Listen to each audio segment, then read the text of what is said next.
ദൈവനാമത്തിന് മഹത്വം ഉണ്ടാകട്ടെ.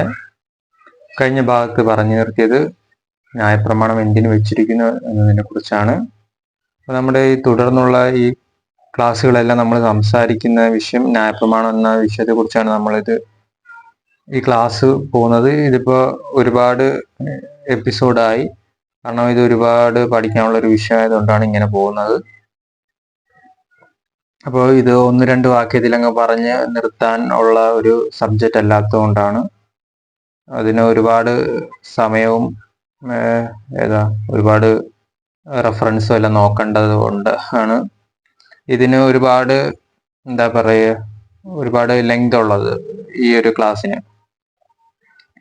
അപ്പോൾ കഴിഞ്ഞ ഭാഗത്ത് പറഞ്ഞു നിർത്തിയത് കൊലോസ്യർക്ക് എഴുതിയ ലേഖനം 2-ാം അധ്യായം അതിന്റെ 14 മുതൽ 17-ാം വാക്യം വരെയായിരുന്നു. അപ്പോൾ ഇനി സംസാരിക്കാൻ പോകുന്നത് കൊലോസ്യ ലേഖനം 2-ാം അധ്യായം അതിന്റെ 20 മുതൽ 21-ാം വാക്യം വരെയാണ്. അപ്പോൾ ഞാനത് വായിച്ച് നമ്മുടെ ന്യായപ്രമാണം അവസാനിച്ചു എന്ന സബ്ജക്റ്റാണ് സംസാരിച്ചുകൊണ്ടിരിക്കുന്നത്. ന്യായപ്രമാണത്തിൽ നിന്നും അത് അവസാനിച്ചു എന്നതിന്റെ നമ്മളെ എവിഡൻസ് ആണ് നമ്മൾ അന്വേഷിക്കുന്നത്. 2-ാം അധ്യായം 20-ാം വാക്യം കൊലോസ്യർക്ക് എഴുതിയ ലേഖനം. നിങ്ങൾ ക്രിസ്തുവിനോടുകൂടെ ലോകത്തിന്റെ ആദ്യ പാഠങ്ങൾ സംബന്ധിച്ച് മരിച്ചു എങ്കിൽ ലോകത്തിൽ ജീവിക്കുന്നവരെ പോലെ മാനുഷ്യ കൽപ്പനകൾക്കും ഉപദേശങ്ങൾക്കും അനുസരണമായി പിടിക്കരുത്, രുചിക്കരുത്, തുടരുത് എന്നുള്ള ചട്ടങ്ങൾക്ക് കീഴ്പ്പെടുന്നത് എന്ത്? അപ്പോൾ അതൊന്നും കൂടി വായിക്കാം. നിങ്ങൾ ക്രിസ്തുവിനോടുകൂടെ ലോകത്തിന്റെ ആദ്യ പാഠങ്ങൾ സംബന്ധിച്ച് മരിച്ചു എങ്കിൽ ലോകത്തിൽ ജീവിക്കുന്നവരെ പോലെ മാനുഷ്യ കൽപ്പനകൾക്കും ഉപദേശങ്ങൾക്കും അനുസരണമായി പിടിക്കരുത്, രുചിക്കരുത്, തുടരുത് എന്നുള്ള ചട്ടങ്ങൾക്ക് കീഴ്പ്പെടുന്നത് എന്ത്? അപ്പൊ ഈ മാനുഷ്യ കൽപ്പന എന്ന് പറഞ്ഞു കഴിഞ്ഞാൽ ന്യായപ്രമാണത്തെ കുറിച്ചാണ് അത് സംസാരിക്കുന്നത്. പിടിക്കരുത്, രുചിക്കരുത്, തുടരുത് എന്നുള്ള കൽപ്പനകളൊക്കെയാണ് അതിനകത്ത് ഉൾക്കൊള്ളിച്ചിരിക്കുന്നത്. അപ്പോൾ ആ ചട്ടങ്ങൾക്ക് കീഴ്പ്പെടുന്നത് എന്ത് എന്നാണ് പൗലോസ് ചോദിച്ചിരിക്കുന്നത്. അതിന്റെ അർത്ഥം അത് അതിലേക്ക് തിരിയുമ്പോൾ നിങ്ങളുടെ ആ വിശ്വാസ ജീവിതം അതോടുകൂടി പരാജയപ്പെടുകയും ഒരുപാട് ദുരുപദേശം നിങ്ങൾ സ്വീകരിക്കുകയും ചെയ്യും. പിന്നെ അത് ആത്മീയ ജീവിതത്തിലും ഭൗതിക ജീവിതത്തിലും അതിൻ്റെതായ ഒരുപാട് പ്രശ്നങ്ങളിലേക്ക് അത് നടത്തുകയും ചെയ്യും. അതുകൊണ്ടാണ് പൗലോസ് അതിനെ വിലക്കുന്നത്.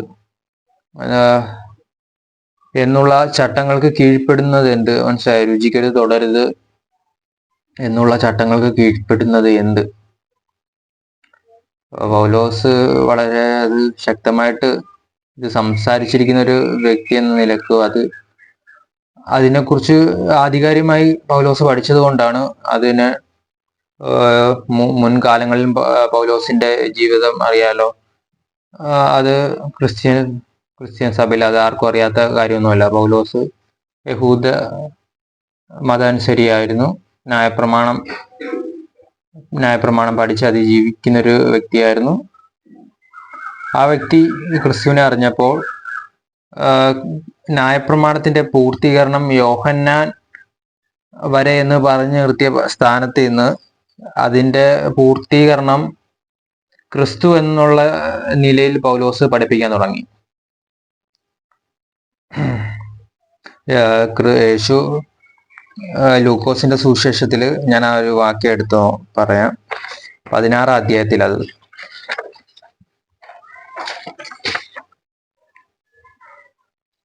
ലൂക്കോസ് 16:16 ന്യായപ്രമാണത്തിന്റെയും പ്രവാചകന്മാരുടെയും കാലം യോഹന്നാൻ വരെ ആയിരുന്നു. ഇത് ആ യഹൂദ ദേശത്ത് ഇത് പറയാനും അത് ഇസ്രായേൽ ജനത്തിന്റെ ഇടയിൽ യേശുക്രിസ്തു ഈ ഒരു വചനം സംസാരിക്കാൻ ഒരു കാരണം ഉണ്ടെന്ന് പറഞ്ഞാൽ അവര് യോഹന്നാൻ വരെ എന്ന് പറഞ്ഞതിന്റെ കാരണം ഇവരെല്ലാരും യേഹൂദ കൾച്ചറാണ്. ഇവരെല്ലാരും യഹൂദ മതത്തിൽ വിശ്വസിക്കുന്നവരും ആ കമ്മ്യൂണിറ്റിയിൽ എന്ന് പറഞ്ഞാൽ യേശു ഉൾപ്പെടെയുള്ള യോസഫിനും മറിയയ്ക്കും ജനിച്ചതാണ്.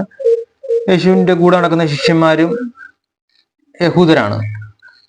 അപ്പോ അവരുടെ മുമ്പിൽ വെച്ച് അന്നേരം യേശു ക്രിസ്തുവിന് പറയാൻ കഴിയില്ല ന്യായപ്രമാണത്തിന്റെ അവസാനം താനാണെന്ന് അവിടെ സ്ഥാപിക്കാൻ കഴിയില്ല. അത് ഒന്നാമത്തെ ഒരു വിഷയമാണ്. സ്ഥാപിച്ചു കഴിഞ്ഞാൽ അത് അപ്പോഴേ അവിടെ വെച്ച് തന്നെ പൊളിയും. എന്ന് പറഞ്ഞാൽ യേശുവിന്റെ ക്രൂശീകരണം വളരെ പെട്ടെന്നായേനെ. ഉപദേശിക്കാനൊന്നും അവിടെ യേശുവിന് സമയവും സന്ദർഭവും അവിടുന്ന് കിട്ടാതെ വരും. യേശുവിനെ പലപ്പോഴും ഉപദ്രവിക്കാനൊക്കെ പരീക്ഷന്മാരും ശാസ്ത്രിമാരും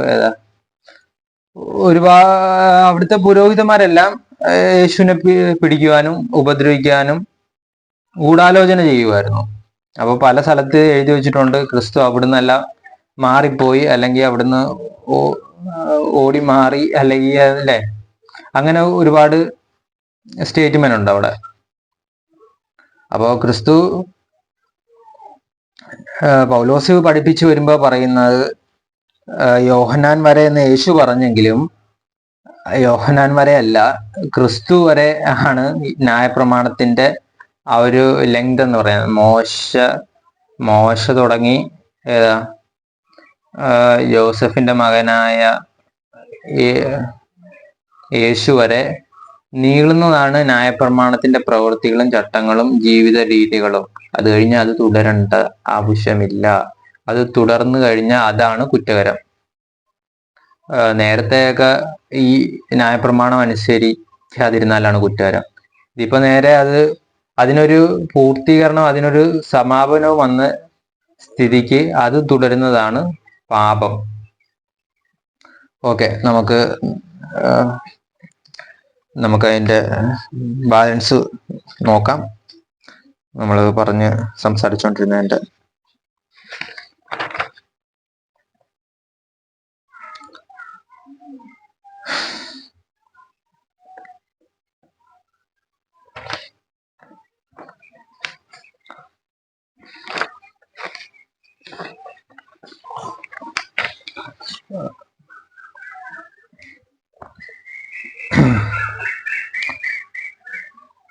അപ്പോൾ ഇനി നമുക്ക് നോക്കാനുള്ളത്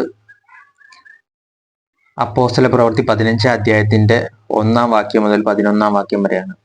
അവിടെ ഒരു തർക്കമാണ് അവിടെ നമുക്ക് കാണാൻ സാധിക്കുന്നത്. ആ തർക്കം എന്താണെന്ന് നമുക്ക് നോക്കാം. പ്രവൃത്തികളുടെ പുസ്തകം 15 അധ്യായം 1 വാക്യം. 1 വാക്യം തൊട്ട് 11 വാക്യം വരെ വായിക്കേണ്ടതുണ്ട്. അപ്പോൾ കുറച്ച് ലെങ്ത് കൂടുതലാണ്. അപ്പോൾ കേട്ടിരിക്കുക. വിശദമായിട്ട് തന്നെ ഈ വിഷയത്തെക്കുറിച്ച് പഠിക്കുന്നതാണ് പ്രയോജനം.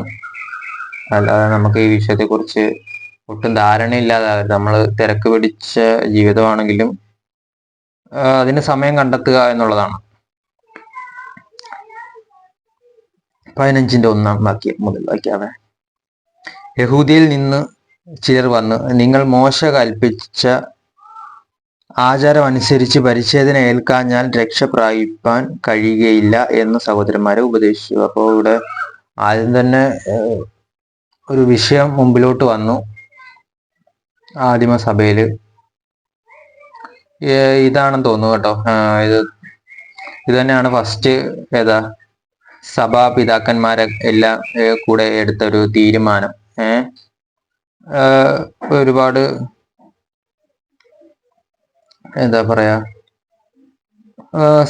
സഭാപിതാക്കന്മാര് ആദ്യ നൂറ്റാണ്ടുകൾ തൊട്ട് ഒരുപാട് പേര് കൗൺസിലൊക്കെ ഉണ്ടായിരുന്നു. ഫസ്റ്റ് കൗൺസിലാണ് നമ്മളിപ്പോ ഈ 15 അധ്യായത്തില് കാണുന്നത്.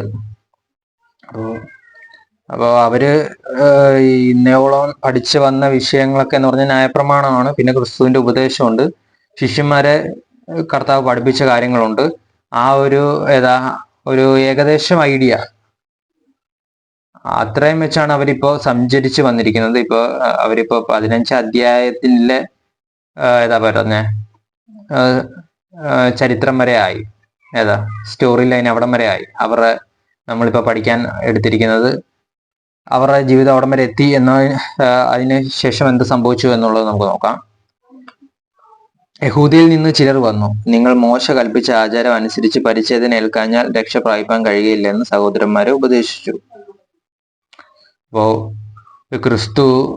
ക്രിസ്തു വന്നു, ക്രൂശിക്കപ്പെട്ടു, ഏഹ് ഉയ ഉയർത്തെഴുന്നേറ്റു, എല്ലാം കഴിഞ്ഞു. അത് കഴിഞ്ഞും ഉപദേശങ്ങൾ എന്ന് പറഞ്ഞാൽ അവരുടെ കൾച്ചറും സഭയും നിന്ന് പോയിട്ടൊന്നും ഇല്ലല്ലോ. ആ കമ്മ്യൂണിറ്റി ഒന്നും നിന്ന് പോയിട്ടില്ലല്ലോ. യേശു വന്നതുകൊണ്ട് അവര് എല്ലാവരും അങ്ങ് യേശുവിന്റെ കൂടെ അങ്ങ് സ്വർഗത്തിലേക്ക് പോയതോ ഒന്നുമില്ല. സഭ അവിടെ തന്നെ അവിടെ തന്നെ ഉണ്ടായിരുന്നു. യഹൂദന്മാരുടെ ചട്ടങ്ങളും രീതികളും ആരാധനാക്രമങ്ങളും എല്ലാം അവിടെ തന്നെ ഉണ്ട്. അപ്പൊ അവർക്ക് പുതിയ നിയമവും ഇവിടെ യേശുവിന്റെ ഒരുപാട് നിയമങ്ങളൊക്കെ ദേശത്തിൽ ഉണ്ടെന്നും അവർക്കറിയാം. ഒരുപാട് പേര് യേശുവിനെ വിശ്വസിച്ചവരുണ്ട്. ശിഷ്യന്മാരുടെ ഉപദേശത്തില് പഴയ നിയമത്തിനെക്കാട്ടിലും ബെറ്റർ ആയിട്ടുള്ള ഉപദേശത്തില് സഞ്ചരിച്ചവരുണ്ട്. അപ്പൊ ഇതിനിടക്കാണ് ഇങ്ങനെ ഒരു വിഷയം കയറി വരുന്നത്. ചിലർ വന്നിട്ട് മോശ കൽപ്പിച്ച ആചാരം അനുസരിച്ച് പരിച്ഛേദന ഏൽക്കാഞ്ഞാൽ രക്ഷപ്രാപിക്കാൻ കഴിയില്ലെന്ന് പറഞ്ഞു. അപ്പൊ മോശ കൽപ്പിച്ച, അപ്പൊ ഇവരുടെ ഏറ്റവും പ്രധാനപ്പെട്ട വിഷയം എന്ന് പറഞ്ഞാൽ മോശ കൽപ്പിച്ച നിയമം, മോശ കൽപ്പിച്ച നിയമം അനുസരിക്കണം എന്ന് ഇവിടെ ഉപദേശം ഉണ്ടായി. അപ്പോ അവർക്ക് വേറെ ആരും അങ്ങനെ നേതാവിന്റെ ഉപദേശം അവരൊന്നും കൈക്കൊള്ളാൻ അവര് തയ്യാറാകുന്ന ഒരു കൂട്ടരല്ല. അവർക്ക് മോശ എന്ത് പറഞ്ഞോ അത് ഇസ്രായേൽ ജനവും അംഗീകരിക്കണം എന്നാണ് ആദ്യം കാലം തൊട്ട് അവര് പഠിച്ചു വന്നതും പ്രചരിപ്പിക്കപ്പെട്ടതും അത് തന്നെയാണ്. അപ്പൊ അവരുടെ ഉള്ളിലിരിക്കുന്ന കാര്യങ്ങൾ മൊത്തം മോശയുടെ ദൈവശാസ്ത്രമാണ്. മോശയും ദൈവവും തമ്മിലുള്ള കണക്ഷനില്, പിന്നെ ആ നൂറ്റാണ്ടിലെ പുരാതന കാലഘട്ടത്തില് മോശയും ദൈവവും തമ്മിലുള്ള ബന്ധത്തില് ഉണ്ടായിരിക്കുന്ന നിയമങ്ങൾ, ആ ഒരു ചിന്തയിലാണ് അവര് മൊത്തം ഇരിക്കുന്നത്. അപ്പോ ഇവിടെ എന്ത് ആ നാട്ടിൽ നടന്നാലും അപ്പൊ അവര് മോശയുടെ നിയമം നോക്കും. ഈ സാഹചര്യത്തിൽ എന്താണ് പറയേണ്ടത്, അല്ലെങ്കിൽ ഈ സാഹചര്യം ഇവിടെ എന്ത് നടപടിയാണ് എടുക്കേണ്ടത്. ഒരു കുറ്റം കണ്ടു കഴിഞ്ഞാലോ അല്ലെങ്കിൽ അവിടെ എന്തെങ്കിലും ദേശത്തിൽ എന്തെങ്കിലും തർക്കങ്ങളോ എന്തെങ്കിലും സംഗതികളോ ഉണ്ടായി കഴിഞ്ഞാൽ അവർ ആദ്യം നോക്കുന്ന മോശയുടെ നിയമമാണ്. ഇപ്പൊ നമ്മളെ സംബന്ധിച്ച് നമ്മുടെ നാട്ടില് നിയമങ്ങളുണ്ട് അല്ലേ? അപ്പോ അവരെ സംബന്ധിച്ച് മോശയുടെ നിയമം, അവർക്ക് വേറെ റൂളൊന്നും ഇല്ല. ഇത് തന്നെ അവരുടെ റൂൾ എന്ന് പറയുന്നത് മോശയുടെ നിയമം. അവര് മോശയുടെ നിയമം പറഞ്ഞുകൊണ്ട് എന്താ പറയുന്നത്, രക്ഷ പ്രാപിക്കാൻ കഴിയില്ല എന്ന് പറഞ്ഞു. രക്ഷ പ്രാപിക്കാൻ കഴിയില്ല എന്ന് പറഞ്ഞാൽ എന്താ, മനുഷ്യനെ സംബന്ധിച്ച് സ്വസ്ഥതയും സമാധാനവും സുരക്ഷിതത്വവും ദൈവത്തോടുള്ള സഹവാസവും, ഇത്രയേ ഉള്ളൂ രക്ഷ എന്ന വാക്കിന്റെ മീനിങ്. അപ്പൊ ദൈവം നിങ്ങളുടെ കൂടെ ഉണ്ടാകണമെങ്കിൽ പരിച്ഛേദന ഏൽക്കണം എന്ന് മോശ പണ്ട് കൽപ്പിച്ചു. അത് നിങ്ങൾ ഇപ്പോഴും തുടരണം എന്ന് അവര് പ്രചരിപ്പിക്കാൻ തുടങ്ങി. 15-ന്റെ 2-ാം വാക്യം വായിക്കാം. പൗലോസിനും ബർന്നബാസിനും അവരോട് അല്പമല്ലാത്ത വാദവും തർക്കവും ഉണ്ടായിട്ട് പൗലോസും ബർന്നബാസും അവരിൽ മറ്റു ചിലരും ഈ തർക്കസംഗതിയെ പറ്റി യെരുശലേമിൽ അപ്പോസ്തലന്മാരുടെയും മൂപ്പന്മാരുടെ അടുക്കൽ പോകണം എന്ന് നിശ്ചയിച്ചു. അപ്പൊ യെരുശലേമിൽ അപ്പോസ്തലന്മാരുണ്ട്, മൂപ്പന്മാരുണ്ട്. ഈ യേശുവിന്റെ ശിഷ്യന്മാര് എന്ന് പറഞ്ഞാൽ അവര് അപ്പോസ്തലന്മാര്, പിന്നെ കുറെ പേരെ തിരഞ്ഞെടുത്തു എന്ന് പറഞ്ഞാൽ അപ്പോസ്തലന്മാരെല്ലാരും ഒരുപാട് പ്രായം കൂടിയ ആൾക്കാരൊന്നുമല്ല. അവരൊക്കെ എന്താ പറയാ, ഒരുപാട് വാർദ്ധക്യം കൂടാത്ത ആൾക്കാരാ. അവിടെ പിന്നെ വേറെ ഒരുപാട് സീനിയർ ആൾക്കാരും ഉണ്ട്, ന്യായപ്രമാണത്തിന്റെ കൽപ്പനകളൊക്കെ അനുസരിക്കുന്ന. മൊത്തത്തിൽ എന്ന് പറഞ്ഞാൽ ഇതൊരു എന്താ പറയാ, ദൈവത്തിന്റെ ഒരു ദേശമാണ് അത്, ഇസ്രായേൽ എന്നെ സംബന്ധിച്ച്. അവിടെ ഉള്ളവരെല്ലാം സഹോദരങ്ങൾ തമ്മിൽ ഒരു ഗോത്രത്തിന്റെ 12 ഗോത്രത്തിന്റെ സഹോദരങ്ങളാണ്. അത് ഒന്നാമത്തെ കാര്യം. പിന്നെ ഒന്നാമത്തെ കാര്യം, ഇവിടൊക്കെ എല്ലാവർക്കും ഒരു ദൈവമാണ്. അപ്പോ എന്ന് പറഞ്ഞാൽ അതൊരു ബെറ്റർ കമ്മ്യൂണിറ്റി ആയിട്ടാണ് അവര് അത് രൂപപ്പെട്ടു വന്നത്. അപ്പൊ അവിടെ മൂപ്പന്മാര്, അവിടെ വലിയ സീനിയോറിറ്റി ഉള്ള ആൾക്കാര് എന്തെങ്കിലും ആവശ്യത്തിനൊക്കെ വിളിച്ചു കഴിഞ്ഞാൽ അവർക്ക് ന്യായപ്രമാണവും ദൈവത്തെ അറിയാം. ഇനിയിപ്പൊ നമ്മളെ നാടിനെ സംബന്ധിച്ച് നമ്മുടെ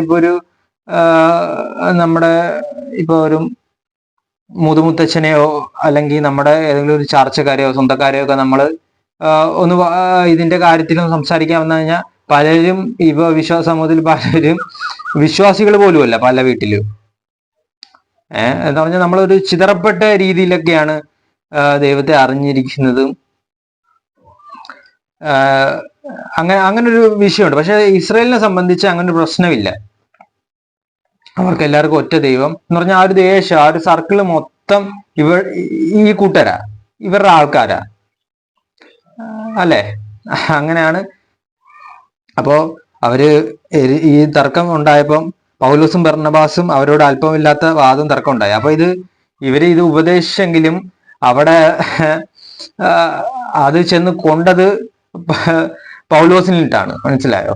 ഇപ്പൊ അങ്ങനെയാണ് ചില വിഷയങ്ങളൊക്കെ. ഇപ്പൊ ദേശത്ത് എന്തെങ്കിലും പ്രശ്നങ്ങളോ നമ്മൾ ഒരു ഉദാഹരണം പറയാം, എന്തെങ്കിലുമൊക്കെ ദേശത്ത് എന്തെങ്കിലും പ്രശ്നമുണ്ട്, അത് ചെന്ന് കൊള്ളുന്ന ചില വ്യക്തിത്വങ്ങളുണ്ട്, അവര് ചെന്ന് അത് പിടിക്കും, അല്ലെ? ഇത് വേറെ ആർക്കെങ്കിലും പറഞ്ഞാലും അവര് ചെന്ന് ആ വിഷയത്തിലേക്ക് കയറി അവരുടെ വിഷയമാക്കും ഇത്. അതുപോലെ പൗലോസും ബർന്നബാസും ഇങ്ങനൊരു തർക്കം ഉണ്ടായപ്പോ ഇത് അവരുടെ വിഷയമാണ് എന്നുള്ള രീതിയിൽ പൗലോസും ബർന്നബാസും ആ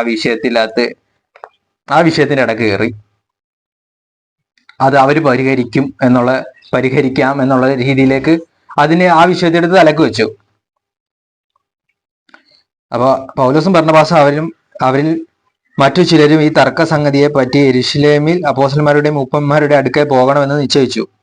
സഭ അവരെ യാത്ര അയച്ചിട്ട് അവർ ഫൊയ്നിക്കയിലും ശമരിയയിലും കൂടി കടന്ന് ജാതികളുടെ മാനസാന്തര വിവരം അറിയിച്ച് സഹോദരന്മാർക്ക് മഹാസന്തോഷം വരുത്തി. അവർ യെരുശലേമിൽ എത്തിയാറെ സഭയും അപ്പോസ്തലന്മാരും മൂപ്പന്മാരും അവരെ കൈക്കൊണ്ടു. ദൈവം തങ്ങളോടുകൂടി ഇരുന്ന് ചെയ്തതൊക്കെ അവർ അറിയിച്ചു. എന്നാൽ പരീക്ഷവശത്തിൽ നിന്ന് വിശ്വസിച്ചവർ ചിലർ എഴുന്നേറ്റ് അവരെ പരിച്ഛേദന കഴിപ്പിക്കുകയും മോശയുടെ ന്യായപ്രമാണം ആചരിപ്പാൻ കൽപ്പിക്കുകയും വേണം എന്ന് പറഞ്ഞു. അപ്പോ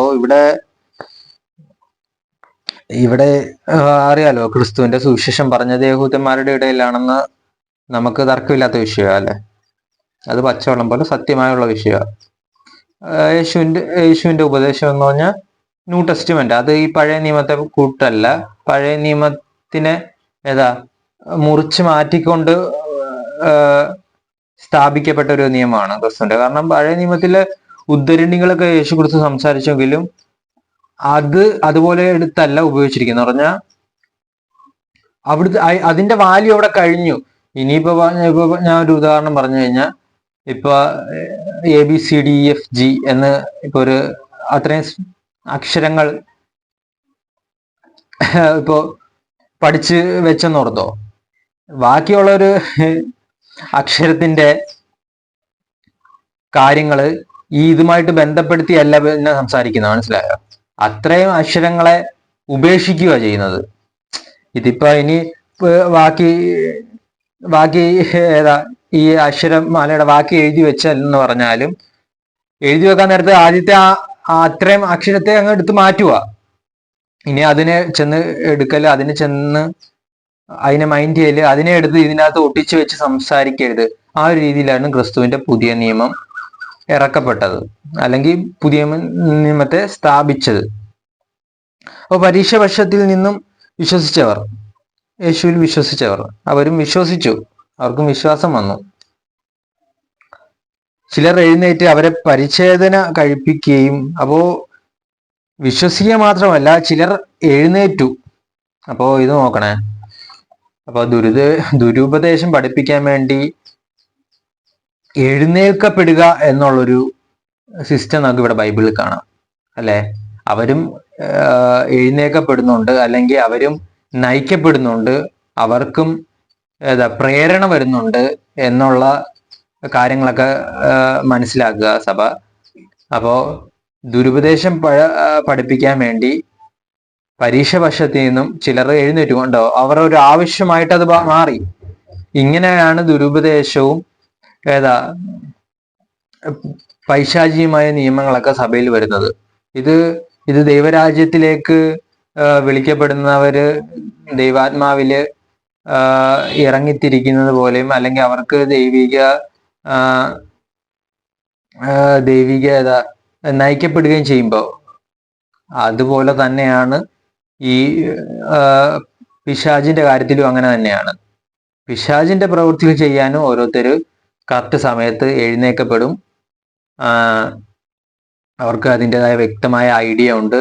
അവര് അത് കറക്റ്റായിട്ട് അത് പിശാചിന്റെ ഭാഗത്ത് നിന്ന് അത് കറക്റ്റായിട്ട് അവര് ചെയ്തെടുക്കാൻ അവര് ഉത്സാഹമുള്ളവരായിരിക്കും. അവരെയൊക്കെ നമ്മൾ ആ ഉപദേശത്തെയൊക്കെ മനസ്സിലാക്കി അതൊക്കെ ആ ഉപദേശമൊക്കെ സഭയ്ക്ക് വിരോധമാണെന്നൊക്കെ മനസ്സിലാക്കി അതിനെ പ്രോത്സാഹിപ്പിക്കാതിരിക്കുക എന്നൊക്കെയുള്ള അതിനകത്ത് കാര്യമല്ല. അല്ലാതെ നമുക്ക് വേറെ അതിനകത്തൊന്നും ചെയ്യാനൊന്നുമില്ല. അതിനൊക്കെ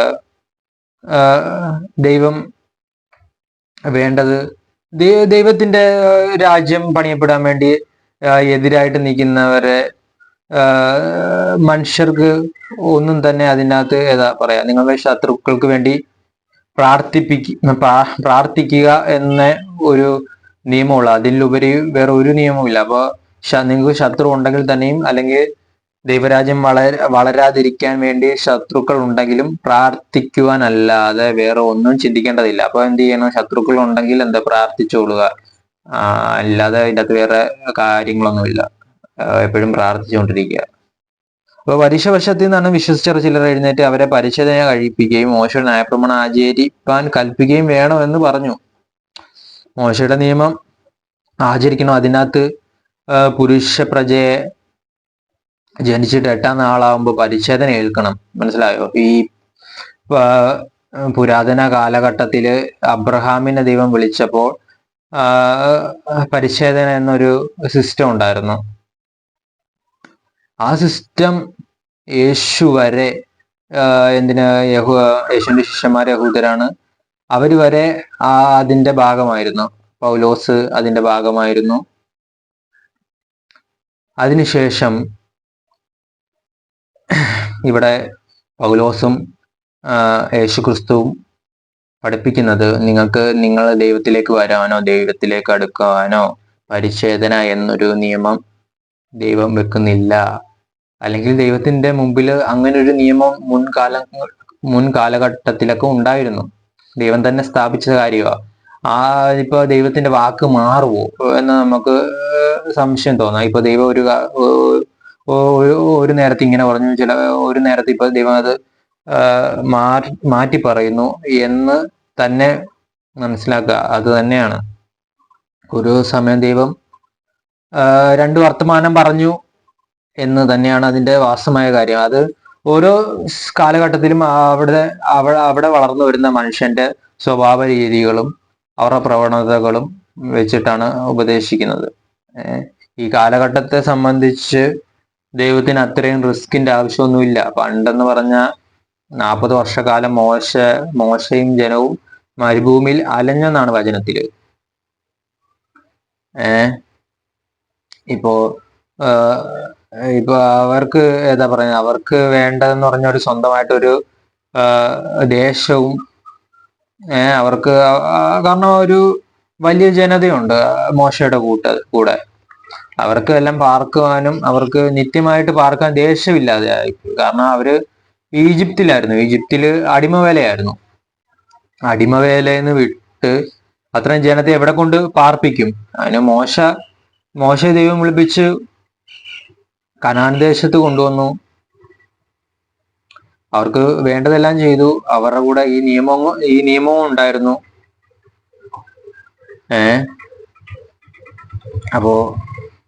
അപ്പോ ആ ജനത്തെ പിടിച്ചു നിർത്താനും ആ ജനത്തെ നശിച്ചു പോവാതിരിക്കാനും അവർക്ക് നീതിബോധം എന്നുള്ളൊരു വിഷയം അവർക്ക് വേണമായിരുന്നു. മനസ്സിലായോ? അല്ലെങ്കിൽ അവർ പരസ്പരം തമ്മിൽ തല്ലി ഇല്ലാതായനെ. ഇപ്പോ ഒരു സർക്കിളിൽ അത്രയും ജനങ്ങള് തിങ്ങി പാർക്കുമ്പോൾ അവര് നിലനിൽക്കണമെങ്കിൽ, അല്ലെങ്കിൽ തന്നെ നമ്മൾ ഒന്ന് വിചാരിച്ചു നോക്കുക, മനുഷ്യന്റെ സ്വഭാവ രീതികൾ വെച്ച് നോക്കുമ്പോൾ ഇപ്പോ ഒരുത്തന്റെ ഭാര്യ മറ്റൊരു വീട്ടിലായിരിക്കും. അല്ലെങ്കിൽ ഇതൊരു ആക്ഷേപമായിട്ട് വിചാരിക്കുക. അല്ലെങ്കിൽ മറ്റൊരു വീട്ടിലെ ഗൃഹനാഥൻ അവന്റെ കൂട്ടുകാരന്റെ വീട്ടിലായിരിക്കും. അപ്പോൾ ഇത് എന്താ സംഭവിക്കുന്നത്? ഇത് നീതിബോധം ഇല്ലാത്തതുകൊണ്ടാണ്, വകതിരിവ് ഇല്ലാത്തതുകൊണ്ടാണ്. അപ്പോൾ ഇത്രയും ലക്ഷക്കണക്കിന് ജനങ്ങളെ മോശ കൊണ്ടുവന്നിട്ട് ഒരു നിയമവും ഇല്ലാതെ, അല്ലെങ്കിൽ അവർക്ക് തന്നെ ഇങ്ങനെ ഒരു വ്യക്തത അവർക്കും ഇല്ലായിരുന്നു ആ കാലഘട്ടത്തിലും. അവർക്ക് നീതിബോധം എന്നുള്ളൊരു വ്യക്തത അവർക്കും ഇല്ലായിരുന്നു. അത് ഈ ന്യായപ്രമാണം മോശ കൊടുത്തതിന് പിന്നെയാണ് അവർക്ക് ആ ഒരു ബോധം ഉണ്ടായത്. അപ്പോൾ ജനം നശിച്ചു പോകാതിരിക്കാൻ വേണ്ടി അന്ന് പരിച്ഛേദന ഏൽക്കണമായിരുന്നു. കാരണം അവർക്ക് ദൈവവിശ്വാസമൊക്കെ അവർക്ക് കുറവായിരുന്നു. ഇന്ന് തന്നെ വിശ്വസിക്കുന്നില്ല. അപ്പൊ അന്ന് എത്രത്തോളം ദൈവത്തെ വിശ്വസിക്കുമെന്ന് നമ്മളൊന്ന് ആലോചിച്ച് നോക്കിയാൽ മതി. അപ്പോ ദൈവത്തെ വിശ്വസിക്കാൻ വേണ്ടി അന്ന് അവർക്ക് പരിച്ഛേദന എന്നൊരു രീതിയൊക്കെ ഉണ്ടായിരുന്നു അവർക്ക്. ഇതൊക്കെ അപ്പൊ ഇത് ഇവരിങ്ങനെ പാരമ്പര്യമായിട്ട് ഇത് അനുസരിച്ചു പോകണമായിരുന്നു. എത്രയോ വർഷമായി അല്ലെ? ഇവിടെ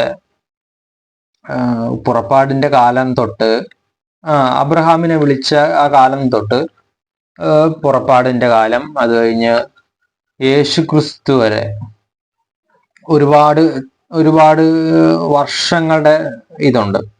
ആ യാത്രയിലെല്ലാം ഇവര് പാരമ്പര്യമായിട്ട് ഇത് അനുഷ്ഠിച്ചു പോകുന്ന ഒരു വിഷയമായിരുന്നു ഈ പരിച്ഛേദന എന്ന് പറഞ്ഞത്. ഇതൊരു സുപ്രഭാതത്തിൽ ഒരാൾ വന്ന് ഇതിനെ അങ്ങ് വേണ്ടെന്ന് വെച്ചു. ആള് ഇത് സ്ഥാപിച്ച ആളാണ്, അയാള് ദൈവമാണ്, ക്രിസ്തു, അയാളാണ് യേശു ക്രിസ്തു. അപ്പൊ ദൈവം പിന്നീട് ദൈവത്തിലേക്ക് അടുക്കുന്നവരെ ഈ നിയമം പിന്തുടരണമെന്ന് ആവശ്യപ്പെട്ടിട്ടില്ല. ഇനിയിപ്പോ ദൈവം ആവശ്യപ്പെടാത്തത് കൊണ്ടാണോ അതോ ഇനി നമ്മളല്ല അറിഞ്ഞു ചെയ്യണ്ടേ എന്ന് പറഞ്ഞ് നിങ്ങൾ പരിച്ഛേദന ഏറ്റു കഴിഞ്ഞാൽ നിങ്ങൾ ദൈവത്തിന്റെ ഭാഗത്തു നിന്നുള്ള ശിക്ഷ അനുഭവിക്കും. കാരണം ഇത് റൂൾസിലില്ല. ഈ പരിച്ഛേദന എന്ന റൂൾസിലില്ല. റൂള് മാറിക്കഴിഞ്ഞു കഴിഞ്ഞാൽ പിന്നെ അവിടെ പരിച്ഛേദന എന്ന റൂളില്ല. മനസ്സിലായോ? നേരത്തെ റൂൾ ഉണ്ടെന്നും പറഞ്ഞാണ് അനുസരിച്ചത്. ഇപ്പൊ ആ റൂള് അവിടെ ഇല്ല. ഇനി ഇല്ലാത്ത കാര്യങ്ങൾ ചെയ്യാൻ പോയപ്പോഴല്ലേ പാപം, അനുസരണക്കേട്. അപ്പോ അത് മനസ്സിലാക്കുക. ന്യായപ്രമാണം ആചരിപ്പാൻ മോശയുടെ ന്യായപ്രമാണം ആചരിപ്പാൻ കൽപ്പിക്കുകയും വേണമെന്ന് പറഞ്ഞു. ഈ സംഗതിയെക്കുറിച്ച് വിചാരിപ്പാൻ അപ്പോസ്തലന്മാരും മൂപ്പന്മാരും വന്നുകൂടി. വളരെ തർക്കം ഉണ്ടായ ശേഷം പത്രോസ് എഴുന്നേറ്റ് അവരോട് പറഞ്ഞത്, സഹോദരന്മാരെ, കുറെ നാൾ മുമ്പേ ദൈവം നിങ്ങളിൽ വെച്ച് ഞാൻ മുഖാന്തരം ജാതികൾ സുവിശേഷ വചനം കേട്ട് വിശ്വസിക്കണമെന്ന് നിശ്ചയിച്ചത് നിങ്ങൾ അറിയുന്നുവല്ലോ. ഇതൊക്കെ അവരെ സംബന്ധിച്ച് ഇതൊക്കെ ഒരു പുതിയ കാര്യമാണ്. കാരണം ജാതികൾ സുവിശേഷ വചനം കേട്ട് വിശ്വസിക്കണം, ഇങ്ങനെ ഒരു സിസ്റ്റമേ അവരുടെ കൂട്ടത്തിൽ ഇല്ല. മനസ്സിലായോ? ജാതികൾ എന്ന് പറയുമ്പോൾ ഇസ്രായേൽ അല്ലാത്ത മറ്റു ദേശക്കാര് എന്ന് പറഞ്ഞാൽ ഈ ഭൂഖണ്ഡത്തിലുള്ള മറ്റ് എല്ലാ ദേശക്കാരും, നമ്മുടെ കേരളം ഉൾപ്പെടെ ഇന്ത്യ ഉൾപ്പെടെ ഉള്ള ദേശക്കാരെ കുറിച്ചാണ് ഇവിടെ ഇംഗ്ലീഷ് ജെന്റൈൽസ് എന്നാണ്, മലയാളത്തിൽ നമ്മൾ ജാതികളെന്ന് വായിക്കും. എന്നാൽ ദേശക്കാരൻ എന്നാണ് അതിന്റെ ഏറ്റവും മെയിൻ ആയിട്ടുള്ള വിഷയം. മറ്റു ദേശക്കാര് കൂടി ഇതിലേക്ക് ദൈവത്തിലേക്ക് വരും എന്ന് പത്രോസ് പറഞ്ഞു. ഇതൊക്കെ അവരെ സംബന്ധിച്ച് പുതിയ കാര്യങ്ങളാണ്. അപ്പോഴും ഒരുപാട് പഴയ കാര്യങ്ങളൊക്കെ ഉണ്ട്. അതും കൂടി ഇതിന്റെ ഇടയിലോട്ട് കയറ്റി വരാമെന്ന് പലരും വിചാരിച്ചു. ഇന്നത്തെ കാര്യം ഇത് സാത്താന്റെ പ്രവൃത്തിയാണ്. ഓരോ തെറ്റായ ആശയങ്ങളൊക്കെ സഭയിലേക്ക് കൊണ്ടുവരിക എന്നുള്ളത്. പക്ഷെ അത് അവിടെ വിജയിച്ചില്ല എന്നതാണ് സത്യം. എത്ര ആശയം വന്നെന്നോ എത്ര പരീക്ഷന്മാരാണെങ്കിലും എഴുന്നേറ്റ് കഴിഞ്ഞാലും അതവിടെ ഇത് ദൈവരാജ്യത്തിലും സഭയിലും വിലപ്പോകില്ല എന്നതും കൂടി അത് മനസ്സിലാക്കി വെച്ചോളൂ. അതുകൊണ്ട് അതിനെ ഭയപ്പെടേണ്ടതില്ല, അതിനെ നിസാരവൽക്കരിക്കുക. പിന്നെ ചിലവര് വിശ്വാസികൾ തന്നെ തെറ്റിപ്പോകുന്നവരുണ്ട്. അവരെ കുറിച്ച് നമ്മൾ കൂടുതൽ ഭാരപ്പെടാനൊന്നും നിൽക്കണ്ട. തെറ്റിപ്പോണവരൊക്കെ തെറ്റിപ്പോട്ടെ. ഇപ്പൊ ഇതിപ്പോ ഓരോരുത്തരുടെ വ്യക്തിപരമാണ് രക്ഷ എന്ന് പറഞ്ഞാൽ. രക്ഷയും ദൈവവും ദൈവത്തിന്റെ സ്നേഹം അനുഭവിക്കുക, ദൈവത്തിന്റെ സർവത്തിനും ഒരു അധികാരിയായിട്ട് ജീവിക്കുക ലോകത്ത്. ഇത് എല്ലാവർക്കും ഒന്നുമില്ല.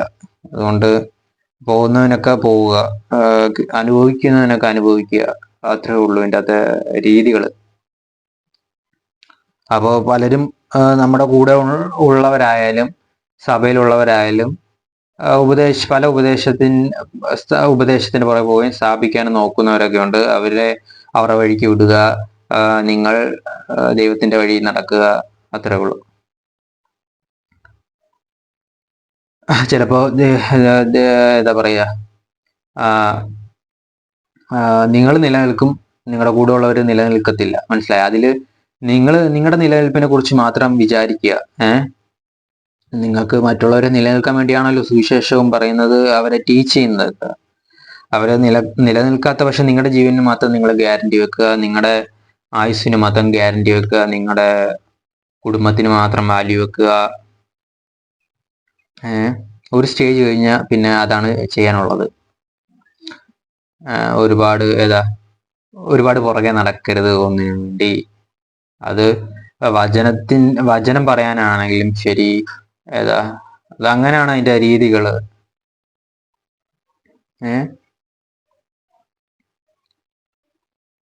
ഈ സംഗതിയെ കുറിച്ച് വിചാരിപ്പാൻ അപ്പോസ്തലന്മാരും മൂപ്പന്മാരും വന്നുകൂടി. വളരെ തർക്കം ഉണ്ടായ ശേഷം പത്രോസ് എഴുന്നേറ്റ് അവരോട് പറഞ്ഞത്, സഹോദരന്മാരെ, കുറെ നാൾ മുമ്പേ ദൈവം നിങ്ങളിൽ വെച്ച് ഞാൻ മുഖാന്തരം ജാതികൾ സുവിശേഷ വചനം കേട്ട് വിശ്വസിക്കണമെന്ന് നിശ്ചയിച്ചത് നിങ്ങൾ അറിയുന്നുവല്ലോ. ഹൃദയങ്ങളെ അറിയുന്ന ദൈവം നമുക്ക് തന്നതുപോലെ അവർക്കും പരിശുദ്ധാത്മാവിനെ കൊടുത്തതുകൊണ്ട് സാക്ഷി നിന്ന് വിശ്വാസത്താൽ അവരുടെ ഹൃദയങ്ങളെ ശുദ്ധീകരിച്ചതിനാൽ നമുക്കും അവർക്കും തമ്മിൽ ഒരു വ്യത്യാസവും വെച്ചിട്ടില്ല. ആകയാൽ നമ്മുടെ പിതാക്കന്മാർക്കും നമുക്കും ചുമപ്പാൻ കഴിഞ്ഞിട്ടില്ലാത്ത നുകം ശിഷ്യന്മാരുടെ കഴുത്തിൽ വെപ്പാൻ നിങ്ങൾ ഇപ്പോൾ ദൈവത്തെ പരീക്ഷിക്കുന്നതെന്ത്? അപ്പോൾ പത്രോസാണ് സംസാരിച്ചു വരുന്നത്. അപ്പോ പൗലോസ് അല്ല, ഇത് കുറച്ചും കൂടി ഏതാ പറയാ ഒരു പൊസിഷനിലേക്ക് വരുമ്പോ പത്രോസ് എന്ന് പറയുന്നതാണ് ക്രിസ്തു കഴിഞ്ഞാലുള്ള പൊസിഷനിങ് എന്ന് വരുമ്പം ശിഷ്യന്മാരുടെ കൂട്ടത്തിലും പൗലോസിന്റെ തല എന്ന് പറയുന്നതും, പൗലോസ് ഒരുപാട് പഠിച്ചിട്ടുണ്ടെങ്കിലും ശരി, പത്രോസ് കഴിഞ്ഞിട്ടുള്ളൂ പൗലോസിന്റെ പൊസിഷൻ സഭയില്. പത്രോസ് ഇവിടെ ദൈവത്തിനെ കുറിച്ച് പറയും, നിങ്ങൾ ദൈവത്തെ പരീക്ഷിക്കാൻ പോകുന്നത് എന്ത്? മനസ്സിലായി? മറ്റേ അവരൊക്കെ പൗലോസൊക്കെ സംസാരിക്കുമ്പോ കുറച്ച് ലഘുവായിട്ടൊക്കെ ഈ വിഷയത്തെ കൈകാര്യം ചെയ്താലും പത്രോസ് സംസാരിക്കുമ്പോൾ ഇത് സ്വർഗത്തിലെ ഒരു വിഷയത്തിന്റെ ഭാഗമായിട്ട് അത് മാറിക്കഴിഞ്ഞു. നിങ്ങൾ ദൈവത്തെയാണ് ഇതിലോ പരീക്ഷിക്കുന്നത് എന്നുള്ളൊരു ആംഗിളിലേക്ക് വന്നു. മനസ്സിലായി? പത്രോസിന്റെ വീക്ഷണത്തിലും പത്രോസിന്റെ ജഡ്ജ്മെന്റിലും ഇത് നിങ്ങൾ ദൈവത്തെയാണ് എതിർക്കുന്നത് എന്നുള്ള സ്റ്റേറ്റ്മെന്റ് ആണ് പത്രോസ് ഇവിടെ പറഞ്ഞത്. നമ്മുടെ പിതാക്കന്മാർക്ക് നമുക്കും ചുമപ്പാൻ കഴിഞ്ഞിട്ടില്ലാത്ത നുകം. മനസ്സിലായി? അതൊരു ഭാരമാണ്. പിതാക്കന്മാർക്കും ചുമക്കാൻ കഴിഞ്ഞില്ല, നമുക്കും എന്ന് പറഞ്ഞാൽ പത്രോസൊക്കെ സഭയിലെ വലിയ ശുശ്രൂഷകരാണ്. പത്രോസിന് വരെ ഇത് ഒരു ഭാരമായിരുന്നു. അതാ പറഞ്ഞ നമുക്കും ചുമപ്പാൻ കഴിഞ്ഞിട്ടില്ലെന്ന് അവിടെ എഴുതി വെച്ചത്.